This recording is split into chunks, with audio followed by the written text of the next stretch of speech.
John Davis, and I want to provide just a real brief video testimony to my experience at National Black. So it was the fall of 2013, and I believe the conference was in Houston that year. So I was looking to go down there to secure a full-time role. So a little bit of context. So I had graduated that previous May from the Simon School of Business at University of Rochester, and I did have some opportunities that fell through during the summer. So again, was looking to go down to the Houston conference and really find a role that I was super excited about. So went up on the website, looked at all the opportunities, wrote them down, flew down to Houston, walked into the conference, was immediately overwhelmed, but it was such a fruitful experience for me. Not only was I able to secure interviews with some of the top companies that I was targeting, but I came across a company that I connected so well with the people at that booth. And the name of that company was Nationwide Insurance. Now, I ended up interviewing for a role there at the conference, a role that I was really excited about, interviewed and ended up getting the full-time offer for that role at the conference before I even left the building, which was a game changer. Right, so 5 years later, I'm happy to report back that I'm still working at Nationwide Insurance. I got a couple promotions under my belt though since that time. So still working here and living and thriving within the city of Columbus, Ohio. So thank you so much to National Black, because without it, I don't know where I might have ended up. And I've made it my mission every year since the Houston conference to go back down to National Black and help Nationwide recruit, because I know how much of a profound experience that it had on my life. Thanks. Our next speaker has been on a journey, a crazy, wild ride. And I am excited to share with you Candace Owens, who's been a bold proclaimer in a world that wants to not hear the tough stuff spoken out loud. Candace has never been afraid of that, has she? What an incredible opportunity we have to listen to her tell us why she is standing here in front of all of you today. The wild ride, the journey that we are all on, for the glory of God and for the salvation of souls. Would you all do me a big round of applause for Candace Owens, everybody?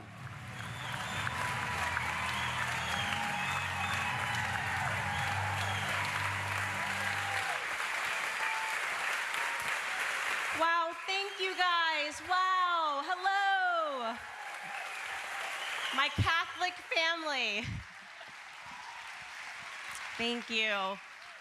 All right, well, let's get started. So I was asked to speak tonight about my journey, and it's a huge question. People always want to know, like, what made you become baptized, convert into the Catholic faith? I was Protestant my entire life, and everybody's journey is different, and everybody's journey, or at least for me, has been very strange, and I'm very excited to share it with you. And I think you guys have probably figured out that my journey really was through politics to faith. Not a typical journey, but that is really where it began for me. And my life has had so many twists and turns. And so I'm going to take you very quickly through the political journey, which I think everybody was very aware of. And I guess I'll kind of take you through a marathon of sorts of my life. And so, you know, the story of Candace Owens is I've had the same character throughout my entire life. Maybe not the same ideas, but I've had the same character. And so it's interesting when I go on all these college campuses and when I speak at events and I get asked a question and people, you know, wonder sort of where did my courage come from to confront some of these issues head on. And now that I have children, I can say I do think some people are just sort of born that way. And for my parents, I was a tough one, because I think most kids are sort of content when parents say to them, you know, do this because I said so, or do this or else Santa's not going to come. You know, the easy stuff that you get to say to toddlers and it works. And I was just one of those kids that was like, well, then you tell him not to come to Santa. And that's very frustrating for a parent. You're like, you're 3, you know, could you just clean your room? You don't have to make this difficult, because it wasn't that I was angry. I just always wanted someone to explain things to me rationally. I didn't like sort of the arbitrary authority. I came out not liking arbitrary authority. I would be happy to clean my room, but I don't want the reason for me to clean my room is because some guy is going to come down a chimney, somehow get skinny and drop off some presents. Like, that didn't make sense to me, even at the age of 3. And I was fortunate that my grandfather was a huge part of my life growing up, and my grandfather and my grandmother were incredibly faithful. And as a part of our morning breakfast routine, during my formative years, I lived with my grandfather. He would make sure that we read the Bible every single morning. And of course, during those first miles of your life, you're not really understanding things, and you're picking up things here and picking up things there, and things are mostly caught and not taught. And my grandfather just had this breakfast routine where we'd go through the Bible and he'd challenge us about scripture. And for me, really, I just thought, I really want to beat my sisters and get the right answer, right? I'm one of four. And so when he'd go around and he'd sort of rank us according to our answers by giving us a mug, and we'd figured out who won for the day in terms of answering scripture. But then I think when you get into, I would describe this in the marathon as mile 7 of your life, you are suddenly, and I think for me this was in middle school into high school, quite embarrassed. I was so embarrassed of my faithful grandparents constantly talking about God and the Bible, and like, I just want to be cool, you know? I want to be secular. I want to get along with everybody that's at school and not think about faith, and that is just sort of the world coming at you, and for whatever reason, you know, you can't be cool if you're talking about scripture. You can't be cool if you're Christian. And so it was so natural for me to sort of pull away from my grandparents, pull away from my faith, more importantly. And I sort of still kept up the same Candace Owens spirit. And this is a true story. There's one high school teacher that I still keep in touch with, and he's messaged me and said, you know, Candace, if there was anybody that I could have picked in high school that would be doing what they're doing and making it as far as you have as a public figure, it would have definitely been you, because you drove me crazy. Poor Mr. White. And part of the reason was because I didn't like arbitrary authority. I just wanted to be able to think, even if my ideas weren't right. And I specifically, he recalls that having given me a test, and it was one of these tests that were on World War II. You know, the answers the questions are supposed to be easy. You're supposed to just give a simple answer. And there was this one question, and it was, you know, why did we have to drop the atom bomb on Japan? And most of the kids just wrote the answer, and the answer is always because we needed to end World War II. And of course, Candace couldn't do that, and so I just rose my hand and told the teacher that I didn't like his question. It's like, you know, Candace, what do you mean you don't like the question? And I said, well, you know, this kind of implies the answer. This kind of implies that we had to drop the bomb on Japan, and I'd rather think through that and see if I agree with that, and maybe I do, but I want to actually be allowed to use my brain, and maybe I think we shouldn't have dropped it. When you just imply that we had to, you know, I don't like that.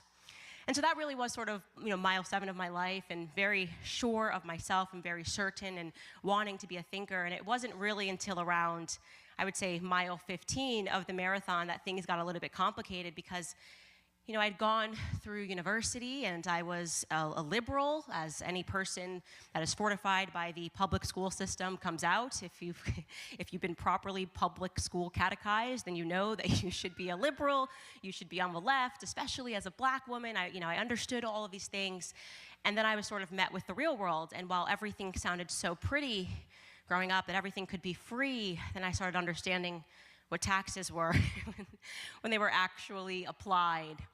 And I was not politically inclined at all, and I was just working really hard to try to pay off my student loans, and this was the giant monkey on my back. Like, how am I going to actually make money and pay off these ridiculous loans? I mean, I'm 6 figures in student loan debt, and I have no idea how I'm going to pay that off with the salary that I'm making. And then lo and behold, in 2015, this was one of the moments where Donald Trump came down the escalator, and I looked at him and I looked at his wife, and I said, oh no, this guy cannot become president of the United States. No, not me. I will not allow this to happen. And I remember thinking that, and they probably could have gotten me to think that forever if the media wasn't really hyperbolic in trying to sell why we shouldn't vote for him. Because if they had just said, listen, this guy's on reality TV, Obama speaks so clearly and he articulates so well, why would we want this guy who says you're fired? I would have been like, yeah, exactly, that's the right answer. And then, you know, I was looking up, and they weren't saying that. They were saying so much more horrific things, that he was a racist, that he was a sexist, that he was a misogynist, that if he was elected, black people were going to be put back in slave trains. That was really the pitch to black America. Like, do you want to go back to the South and be slaves? If your answer is no, you cannot vote for this man. I think for the first time I sort of just went, okay, that's weird. Like, I don't want him to be president, but also, like, seems very extreme, the rhetoric here. And I started asking myself a question, like, is it possible that they're doing this a lot? I mean, I don't pay attention to politics, but this just feels like emotional engineering. And so I resolved to just sort of watch a Trump speech and actually hear what he had to say. And he gave one of his sort of Trump elevator pitches and was sort of like rattling off statistics about Black America and blah, blah, blah, blah. And then he said, you know, Black America, what do you have to lose? Just take a chance on me. Everything's not good. And the statistics were accurate about the crime rates and about the poverty in Black America. And I went, you know, decent enough pitch. And then I was quite shocked when all of the media that I had trusted, actually, I had learned to trust these sources. I went to school for journalism. I was told that if you want the truth, you go to New York Times, you go to CNN. I watched them spin his speech into something that he just completely never said, again with that point that they were trying to engineer this response. And this to me was a big moment, and I said, you know, I think I want to do something about this. I think I actually want to just speak to people about this sort of race baiting game. And I started asking myself, like, is it possible that I'm actually a conservative? And I took and this really gets to mile 18. Mile 18 was hard. I can laugh about it now, but let me tell you something. When you are in your mid-20s and suddenly you start to realize that up is down and down is up. Like, the people that I thought were racist and backwards and wanted to put me back in chains actually kind of just believe in free markets and capitalism and are being lied about on the mainstream media. You go through this period of cognitive dissonance where you're like, am I crazy? This can't be right. Like, am I about to open an article on Fox News? And you're so ashamed, you know, you hide it from your friends and family. You do this like in your bedroom, you scroll and you're like, I'm just gonna see what they're saying, these crazy racists. And the more that I did that, I saw this whole other world that I had been completely lied about. And I just thought, wow, how could I have been so severely propagandized? And then that cognitive dissonance transformed into this thirst for real knowledge. And I decided I was going to start reading all of these authors who I had dismissed as, you know, Uncle Toms and coons and race traders. Man, the joke was really going to be on me in a couple of years, as I was going to be called all of those names. And I started reading Dr. Ben Carson and Clarence Thomas, and Thomas Sowell really was for me like lights on, because he really presented the economic arguments in a way that just made so much sense. And I said, okay, mile 18, I'm going to start a YouTube channel, and I'm just simply going to say that I'm Black and I'm conservative, and that's it. And that was... Candace Owens said that she has 6 figures in student loan debts, right? But Candace Owens went to the University of Rhode Island and studied journalism and dropped out in her junior year. You would not have racked up 6 figures in student loan debts doing a journalism program and dropping out in your junior year. That's just not likely at all. And I brought up this link here because John Davis, also known as Mediocre Tutorials, is simply DEI. That's all it is. That's it. Continue, Candace. Wow, the media completely came after me.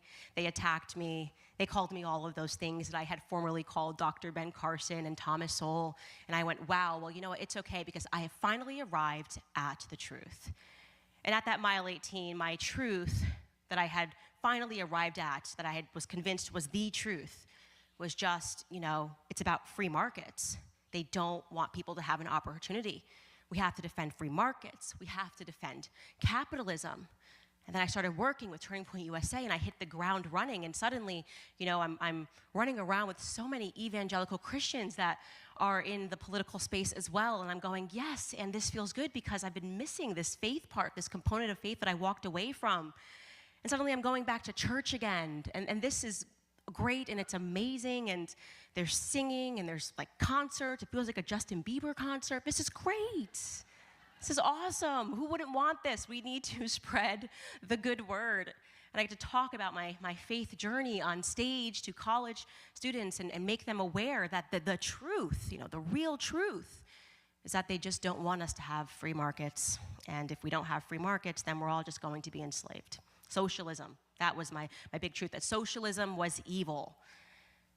And then, you know, this thing happened, and I sort of looked up and I realized that very quickly the media can create another religion, and I should call this a form of paganism. You know, you get the kids and they're crying over climate change, and you see it in their eyes. They believe in this thing. They think they're atheists, but they're not atheists, these kids now. They just have misplaced their faith into something that is man-made, and they're skipping school because the planet's going to be over.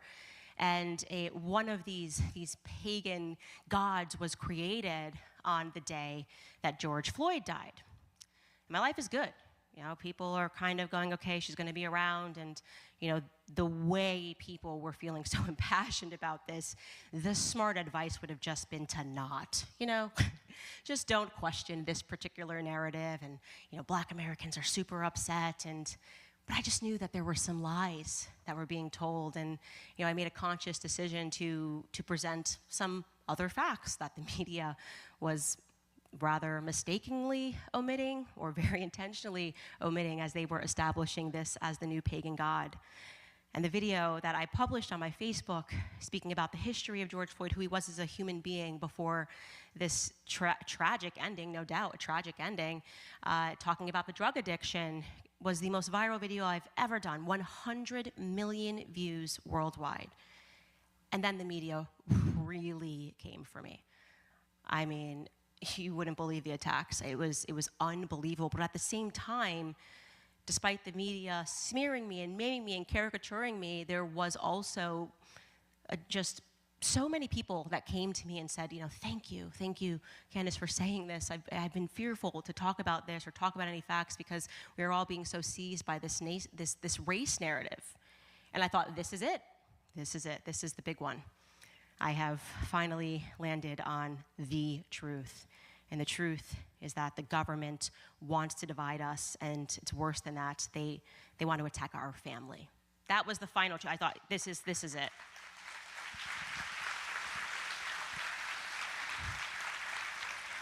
And so la-di-da, I survived it, and there's now suddenly this clear understanding to me that what I have to fight for beyond anything else, above everything, is family. At this time, I met my husband. We're having our first child. Life is great. I've got a show now that's 5 days a week, and I'm speaking about the importance of the nuclear family, taking people through the Marxist agenda of BLM. I'm doing a documentary explaining to people, why it is that Marxists hate the family so much, this threat. It proposes a threat to the state, a strong nuclear family, and we've got to make sure that we get that. But that wasn't really the big truth. This is kind of like the last 4 miles of the marathon, and things are good. And then this being drawn more to the concept of family, and I'm recognizing that my husband, I'm a Protestant, but he's a Catholic. And at this same time, he is just being drawn more and more and more into the church, and he's going to Mass every day. Can you imagine? I'm going on Sundays to a nice concert. This guy's looking, he's got objects in his hand, his whole office has transformed. Like, what is going on with you, man? What's going on? And I was just curious, It was more the mystery of the side of my husband. Good luck.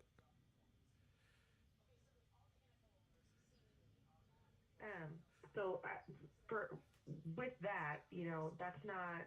I'm not law enforcement. I can't get involved in stuff like that. I'm strictly child safety. But they're making the call. You can go click on that one where it says live right now. Go look at what they're writing in there. And these people get to screw with your life for what reason?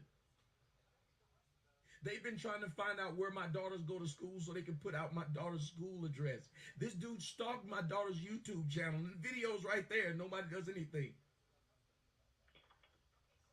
Okay. I'm sorry if I'm delayed in speaking with you. I'm trying to type all this down.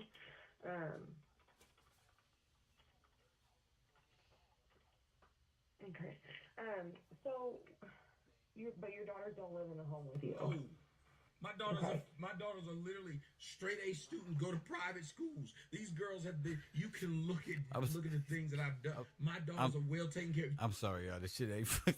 Shit ain't funny, but to me, just looking, it looked like he's just. This is cold, man. Tommy, if this really happened, I apologize that this would even happen to you. But to me, it looked like you're putting on a great performance for your own YouTube page, but I digress. Talk to their mothers and they'll tell you I've done shit to my damn kids. Okay. And if y'all allow people to do this every day. So in Arizona, anybody can make a report. Anything that's qualified as a report, we have to go out and investigate. So I do understand your frustration. You can contact the Arizona Ombudsman Citizens Aid.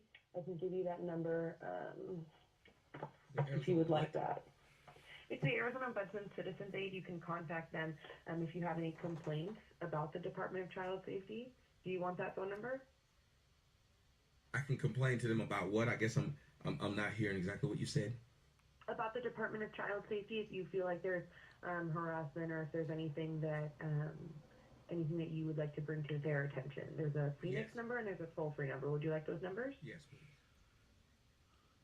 Quick question for my audience who fuck with me on 101 with Kev Gill's live stream every day, Coffee and Kush Morning Show. A quick question. Why does he have a picture of a young person crying in the background? Is that supposed to draw off sympathy for this? I was just looking at that, but I digress. Okay, so the one in Phoenix is 602-277-7292. And the toll-free number is 1-800-872-2879.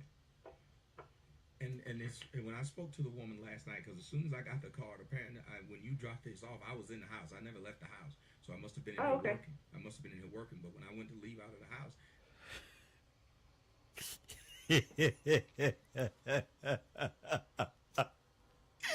Again, man, it's my first time seeing this bullshit. These niggas don't block my live streams on my other channel. This nigga crazy. This nigga said, I was in the house when you came, family. I must have been working. That nigga was ducking when he seen them suits up. Allegedly. Seen them suits. I bet you that's what was going on. But I digress. Let's continue on here. This fell off of my door. And I went and I called one of the numbers because I'm tired of this. But I heard the thing say, if you file a false report, you can be jailed up to 6 months. But then when I talked to a woman, they file the reports anonymously. So you encourage people to fuck with people like this by saying that. Maybe you shouldn't have to give me their name, but you should have to get their information. They should not be able to just call in randomly and you just give them the benefit of the doubt by just going to people's house because they do this. Now, I agree with that statement, but let's continue on. Right. I don't make that policy. I don't really know how, I don't work at the hotline. That's not my job, so there's nothing really there that I can do about that. But if you do want to provide me with your daughter's mother's information, I will contact them, verify that those kiddos live in Atlanta and California, and hopefully we can just go ahead and close this case and we won't have any other reports for you. Lord have mercy, family. I guess it is serious. The motherfucker, DCS said, look, as long as we can verify that they're not in that home with you, fam, we can go ahead and... That's fucked up. Like, damn, True Freeman, you a fucked up nigga for that. But god damn, if DCS is saying, look, we just want to verify that they not in that home. Shit, what can you do? Shit, family, this goddamn conscious community.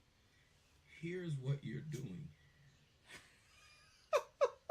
You're ruining my relationship with my children. Okay. What do you think their mothers are going to think when they know that people on the line screwing with them to the point of where DCF or whatever you guys are calling them? What do you think is going to happen on Christmas and New Year's when this DCS wants that phone number, family? They say, look, we just need to verify. Supposed to come out here, and they're going to think, well, these people are stalking you that much. We don't want you to see your kids now. Y'all don't even consider this. Y'all don't give a crap about men. It's all about whatever you want to do with it. Oh, well, if somebody says a man did something, we got to show up. Meanwhile, women are killing each other every day, killing their children every day, and nobody does a thing. Huh? I don't have my kids, and it would be easy to find, but now you're saying... This ain't even a department for that type of shit. This nigga just ranting down on the little female who left her card on his door because she heard or she might have seen some shit online that convinced DCS that they need to investigate this nigga. Can you give me all these people's names? Because the people on YouTube put you in the system. So I don't know that, and I'm just trying to do my job, and I need to assess child safety. And if you're saying that I you understand, wait, but I'm sorry. showing you something Please that's live let me- right now. You can see Okay, it. please You let me see I'm speak. being stalked. I would like to speak with the mothers of your children to make sure that they are not in Arizona, and that can close my case. As far as other people, You keep it contacting. open. I'm gonna let you keep harassing me. You keep it open. I guarantee you, when you find out who I am, I'm taking this shit all the way to the damn national news. You just keep harassing me. You keep doing it because people tell you something. You keep doing it because you see that I'm telling you that these people harass me. You see it right now. But you don't care because you want me to give you information of these people who don't want to talk to you. They don't live here. And y'all want to screw up my life for what? And it's funny to them. And you saying you're just doing your job. But I just showed you I'm being stalked. You see it. It's not like I'm making it up. Okay, and like I said, I'm not law enforcement. I can't do anything about, the people who are stalking you or whatever. You need to contact law enforcement about that. I'm strictly child I did, safety. and they didn't do anything. They did the same thing you're Okay. doing. They didn't do So- nothing. They told me they couldn't do anything. Sir, He if has you keep to yelling at me, I'm actually gonna do hang up the something phone. to me. Is their words. He has to physically do Okay. something to me. I'm going to hang up the phone if you keep yelling at me You because can I did hang not it do up. anything I'm not to you. giving you any number. I'm telling you. Don't show up at my house anymore.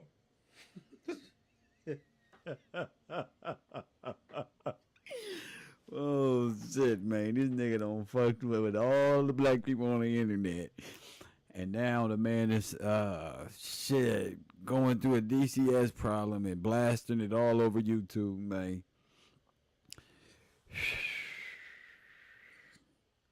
What has Yeah, and that's the problem with all of these people who are trying to make it on YouTube. Not people who are just casually doing their thing on YouTube, whatever. The people who've been fighting and fighting so hard for supporters and followers and Brother Polite, Sonetter, whatever his last name is, all of these people. And, shout out to Kev for always keeping it 100. And it's crazy to me that his own support system, his own so-called self-proclaimed team, moderators, chat room, can, say they support him and say they're with him and say they believe they have the same values as him, while simultaneously trying to put these same crimes that he has been reproving for over 8 years on YouTube on him. And that's the shit that I don't like, and that's the shit I'm gonna keep getting up on here, even when I don't feel like it, even when I don't feel good, to talk my shit.